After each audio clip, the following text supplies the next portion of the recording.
high G sometimes. I need to practice that one. I was playing a little bit too fast, I think, too.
This is cursed.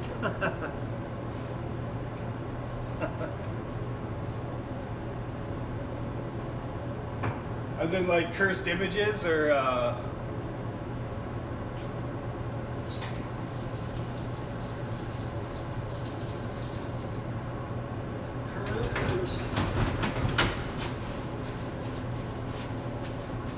I'd rather be cursed than charmed. You're complimenting me. You're making me feel proud. I am a cursed individual. Rather be cursed than charmed.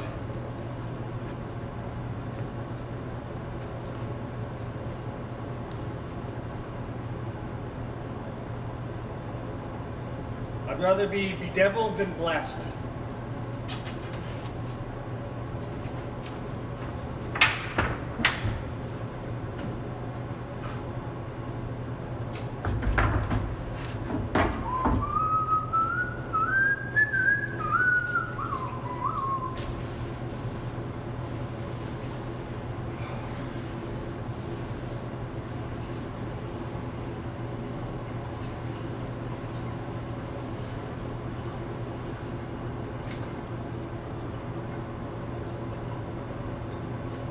Cursed. I'm a cursed man.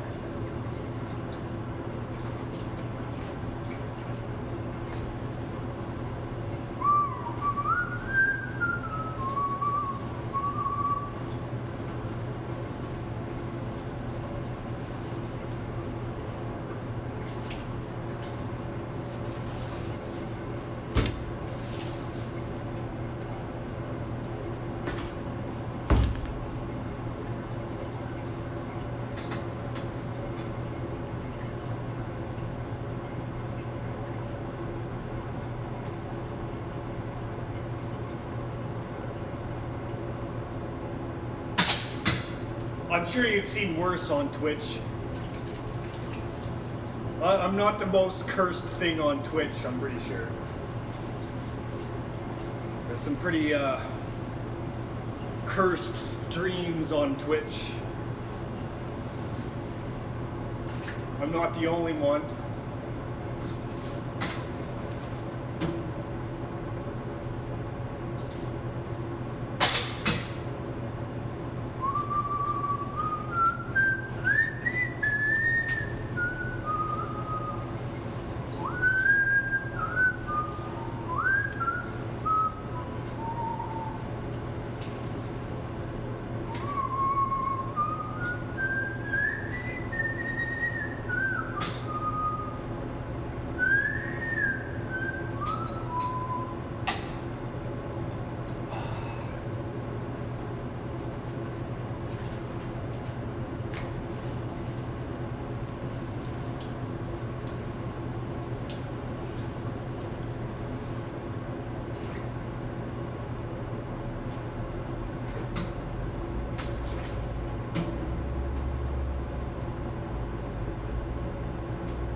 Hamlin towns in Brunswick, by famous Hanover city, the river Weser, deep and wide, washes its wall on the southern side. A pleasanter spot you've never spied. But when begins my ditty, almost 500 years ago, to see the townsfolk suffer so from vermin was a pity. Rats, they fought the dogs and killed the cats, and bit the babies in the cradles, and ate the cheeses from the vats, and licked the soup from the cook's old ladles. Split open a keg of salted sprats, finessed the men's Sunday hats, and even spoiled the women's chats by drowning out their speaking with shrieking and squeaking in 50 different sharps and flats. Alas, people in a body to the town hall and flocking. "'Tis clear," cried they, "our mayor is a naughty. And as for our corporation, shocking, to think we buy gowns lined with ermine, for dolts who can't or won't determine what's best to rid us of our vermin. You hope because you're old and obese to find in the furry civic robes ease. Rouse up, sirs, give your brains a racking, to find the remedy we are lacking, or sure as fate will send you packing." At this, the mayor corporation quaked with a mighty consternation. An hour they sat in council. At length the mayor broke silence. "For a guilder I'd my ermine gown sell. I wish I were a mile hence. It's easy to bid one rack one's brain. I'm sure my forehead aches again. I scratch it so, but all in vain. Oh, for a trap, a trap, a trap." Just as he said this, what should hap? At the chamber door but a gentle tap. "Bless us," cried the mayor, "what's that?" With the corporation as he sat, looking little through wondrous fat. Nor brighter were his eyes, nor moister than a too long opened oyster, save when at noon his paunch grew mutinous, for a plate of turtle green and glutinous. Only a scraping of shoes on a mat, anything like the sound of a rat makes my heart go pit-a-pat. "Come in," cried the mayor, looking bigger, and in did come the strangest figure. His long queer coat from heel to head was half yellow and half red, and he himself was tall and thin, with sharp blue eyes, each like a pin, and light loose hair and swarthy skin, nor tuft of hair on cheek, nor beard on chin. A lip or smile went out and in, there was no guessing his kith or kin, and nobody could enough admire this tall man in his quaint attire. Quoth one, "It's as my great-grandsire, starting up with a trump of doom's tone, had walked this way from his painted tombstone." He advanced towards the council table. "Please, Your Honor," said he, "I am able, by means of secret charm to draw all the creatures living beneath the sun, to crawl or swim or fly or run, after me so as you never saw. And I chiefly use my charm on creatures that do people harm, the mole and toad and newt and viper, and people call me the Pied Piper." And here they noticed round his neck a scarf of red and yellow stripe, to match with his coat the self-same check. And at scarf's end hung a pipe, and his fingers they noticed were ever straying, as if impatient to be playing upon this pipe, as low it dangled over his vesture so old-fangled. "Yes," said he, "Pied Piper as I am, in Tartary fled the cam, last June from his huge swarms of gnats. I eased an Asian and Izam of a monstrous brood of vampire bats. And as for what your brain bewilders, if I rid your town of rats, will you give me 1,000 guilders?"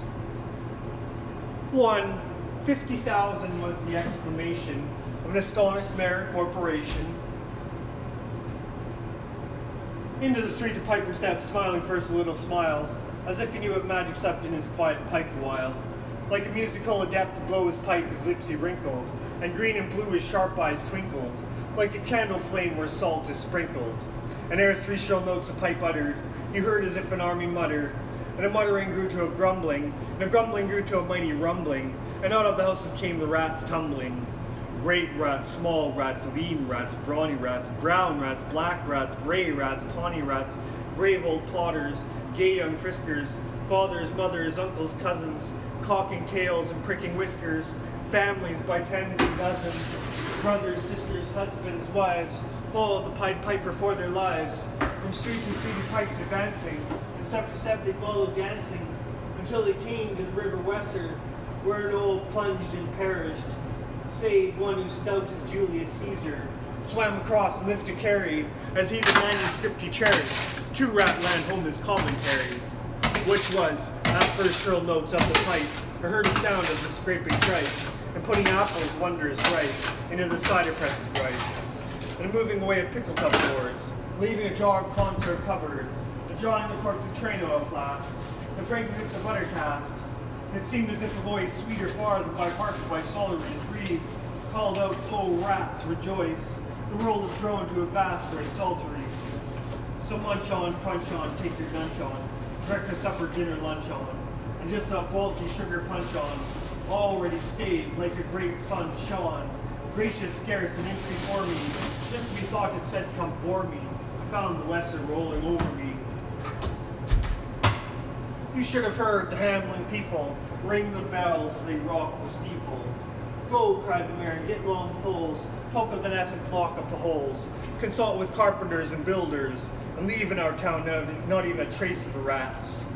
When suddenly up the face of the piper perked in the marketplace, the first, if you please, by 1,000 guilders. 1,000 guilders? The mayor looked blue, so did the corporation too.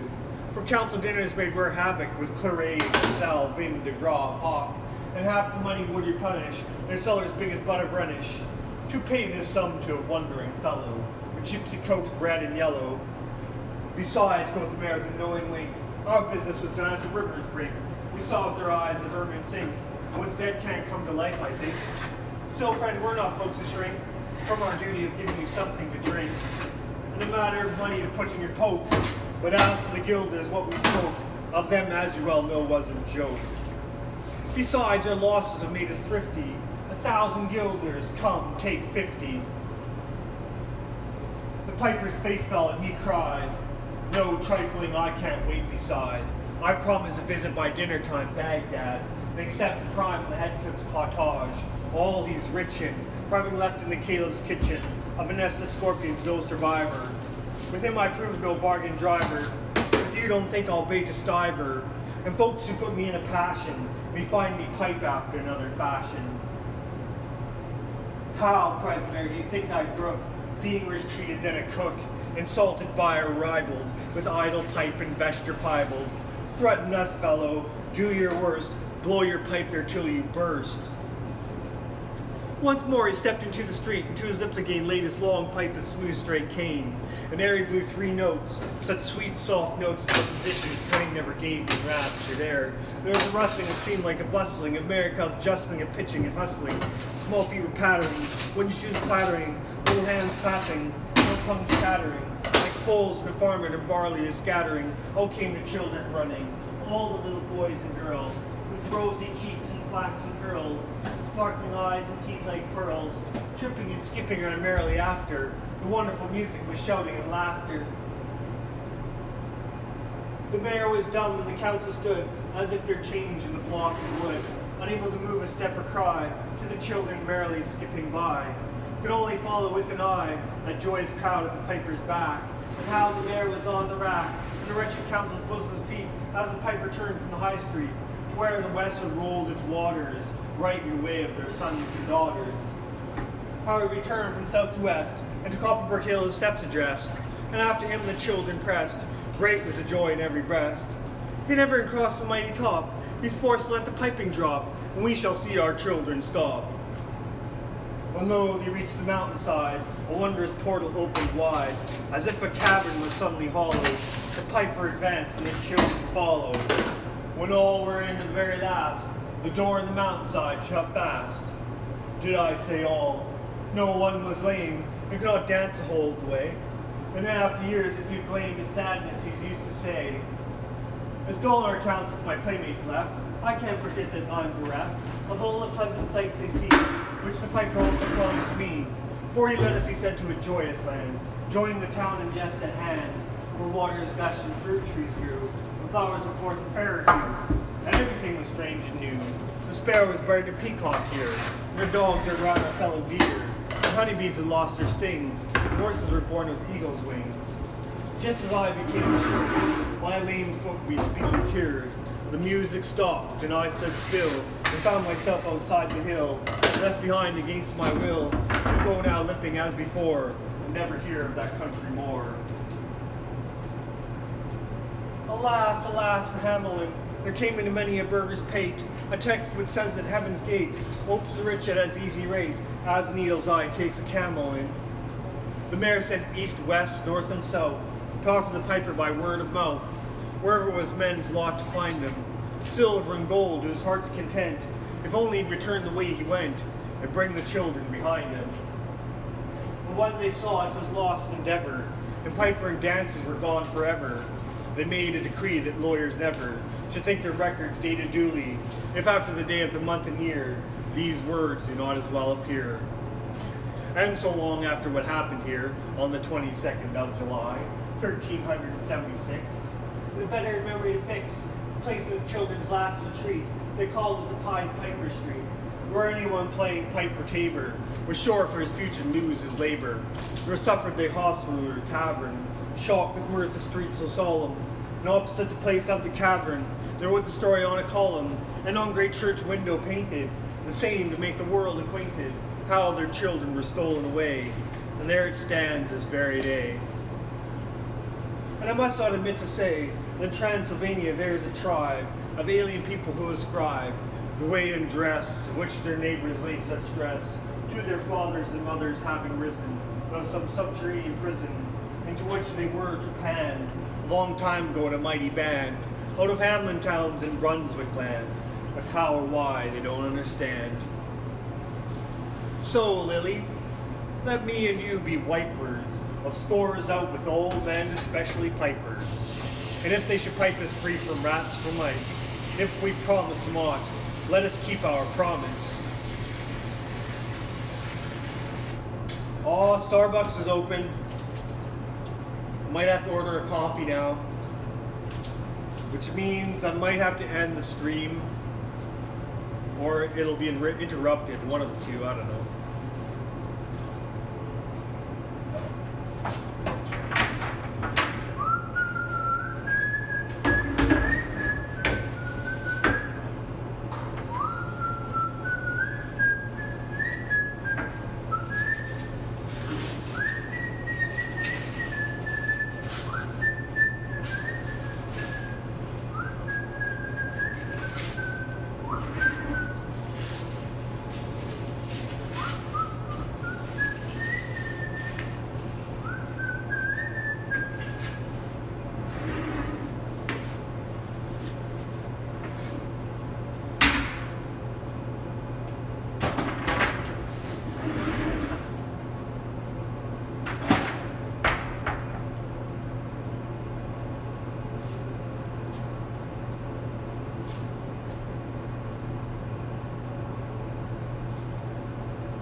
There once was a young man named Roland Pied who played the recorder when he wasn't baking bagels.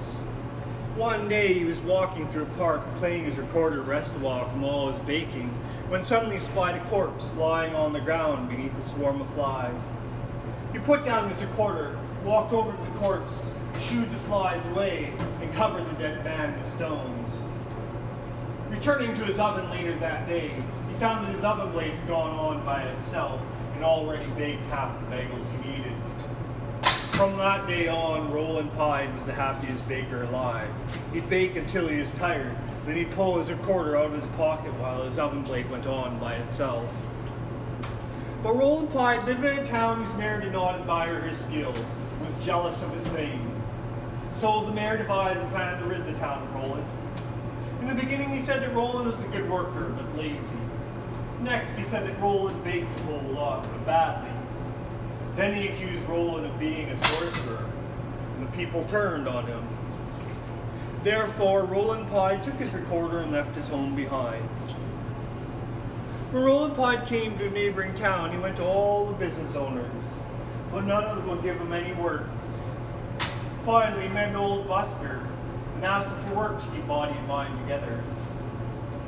"Come along with me," said the old man, "and we will share alms." So Roland Pye and the old man started going around and singing. "Baker, why do you bear those silent things? Baker, how did you forget to stand where your feet are? Baker, no woman loves your wealth, although it is golden and good for her health. Baker, you are too dirty for a lover to wish to preen. Your limbs are the knots and cords of an old-fashioned machine.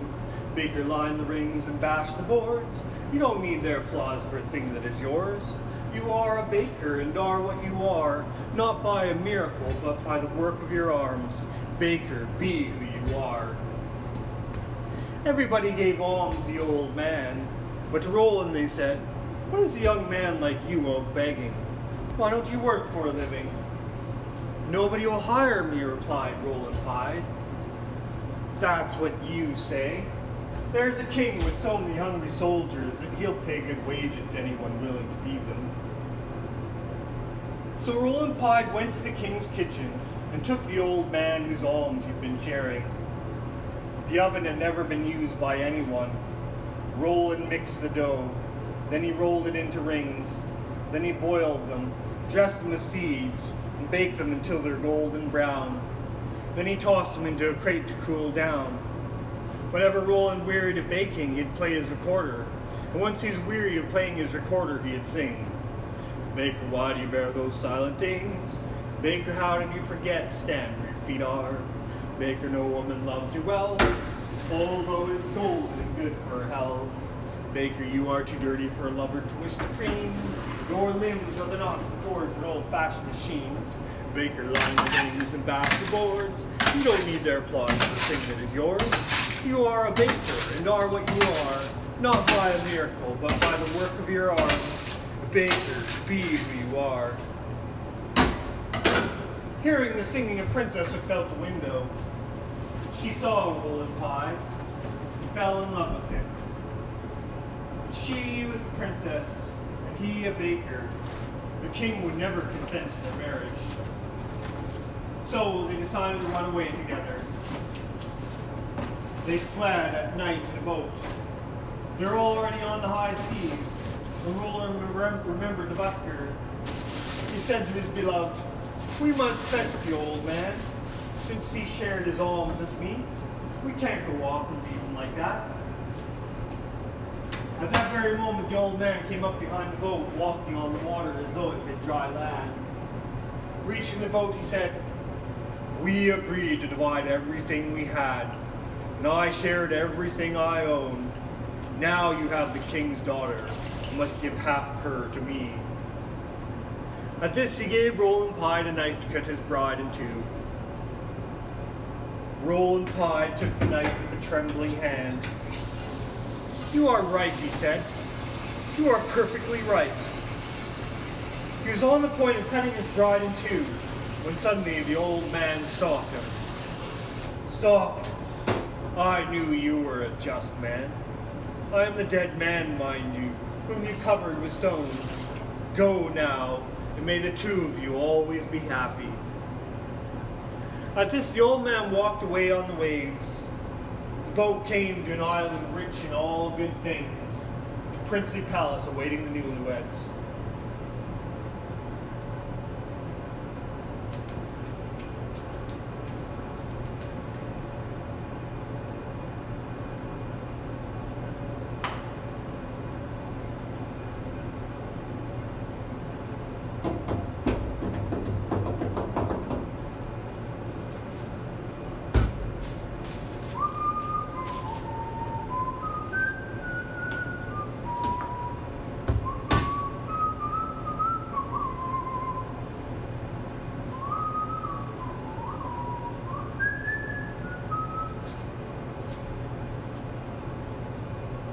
Okay, I can see if I can order coffee here.